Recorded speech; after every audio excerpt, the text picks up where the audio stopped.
Marilu, I'm also curious about your thoughts on dating. Do you have any theories that you think could help our viewers out there? Oh, well, first of all, I think that you have to represent yourself. You know, my ex-husband, when we broke up, he went on 61 first dates. He went online, 61 first dates. He ended up marrying number 56, and, you know, because he went back to her, and we love her, and they're happily married for 10 years now.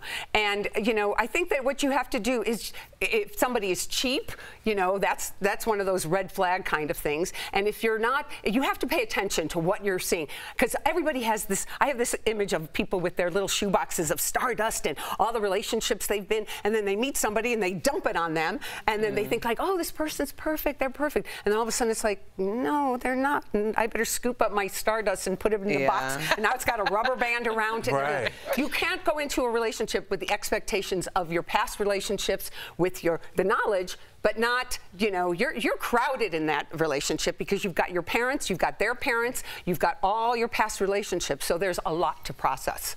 So you have 3, not 12, theories of marriage, right? Yes. What are your 3 theories? I do this in my show, too, and people get a reaction. Okay. My first theory is marriage is like making waffles. You throw the first one out. Okay? Jeez.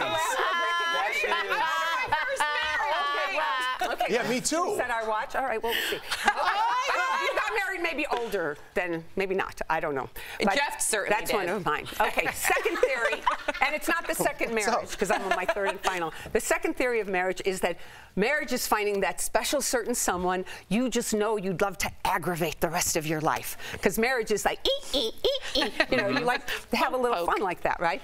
And then my third theory, actually, Saint-Exupéry, who wrote The Little Prince, wrote something, and he wrote, you'll have a happy, but I added something to it. You'll have a happy marriage when you realize marriage isn't two people gazing longingly into each other's eyes, but rather looking out over the mountain in the same direction. With their hands on each other's, you know what. Yeah, yeah.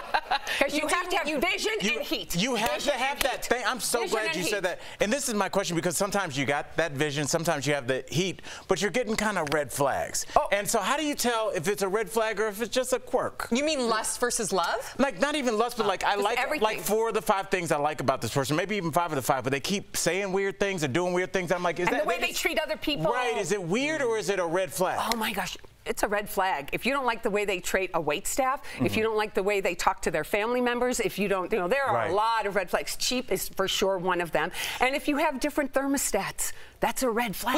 Wait, like literally? Like sexual thermostats. Yes. Like, I Sam don't know thought what your this was house an is HVAC. like. Oh, I like 72, he likes 60. I battle my husband on the real thermostat almost daily. Marriage is a 24-hour negotiation. Yes. I like it to be 70 degrees, maybe 60 so you when you sleep. Completely took away from sex, and now we really are talking about the thermostat. Cool. Y'all need an I'm surprised you have 2 kids. Me too. No, I'm kidding. I love Mark.